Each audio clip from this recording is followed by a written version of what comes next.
Are you tired of submitting countless offers on your dream home only to have them rejected time and time again?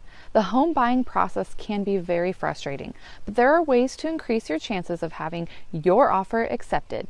Here are 5 tips to help you make your offer stand out and get that desirable accepted status. Also, stick around to the end for my bonus tips.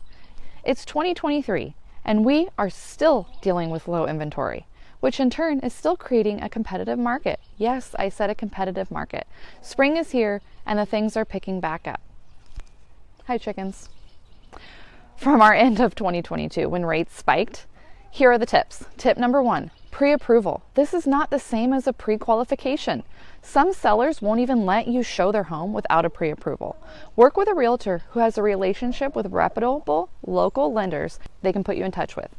You can even go as far as getting fully underwritten, so the loan is just pending the property.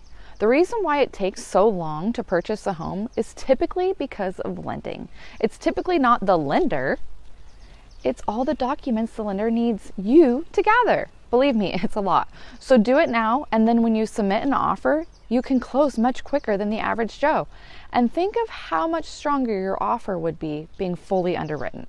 Tip number 2, watch what you say. Most of the homes that you will see will have some sort of surveillance. So don't say anything you wouldn't say in front of someone.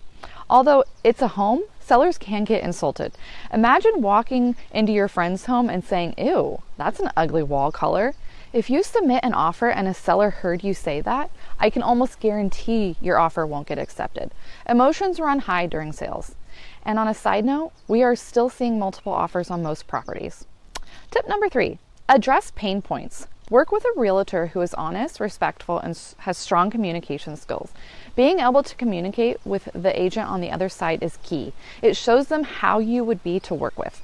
Your realtor can also communicate with the other agent about what some pain points the seller may have, so that when you go to buy, if possible, you can address those. Tip number 4, become a cash buyer. It's easier than ever to do. I have partnered with a great company that can turn your offer into cash. Yes, yours. Put yourself in a seller's shoes. Would you like being a seller and receiving a cash offer with a close date in about 10 days? It is possible. And when you're going up against multiple offers, I would highly consider doing this. And a bonus tip, did you know typically cash offers could allow you to save more on the purchase price? Being a cash buyer, you have an advantage over other buyers where you could possibly offer a lower offer due to the fact you're all cash. And once you close, then you get your loan. I do have a video on this, and I will link the video below and at the end of this video. Tip number 5, waive the appraisal contingency. It's not recommended, but you could have a strategy. And it's better to know your tools and not use them than to not even know this was even an option. So what would this look like? Let's say your offer was $700,000 and it was accepted by the seller. The home appraised for $675,000. There is a gap of $25,000. When you waive the appraisal contingency, you're saying, I will still buy your house. Although the appraisal came in lower than the price you offered, the issue here is that your lender is only willing to let you complete the transaction for the appraised value. So you would need to bring in an additional $25,000 to the table on top of your down payment and closing costs. So make sure you have some money set aside if you do choose this option. Bonus tip, accept that unless the house is a new build, every home is going to need some repairs. So don't be alarmed when you get that home inspection and there's 50 plus items. This is very typical.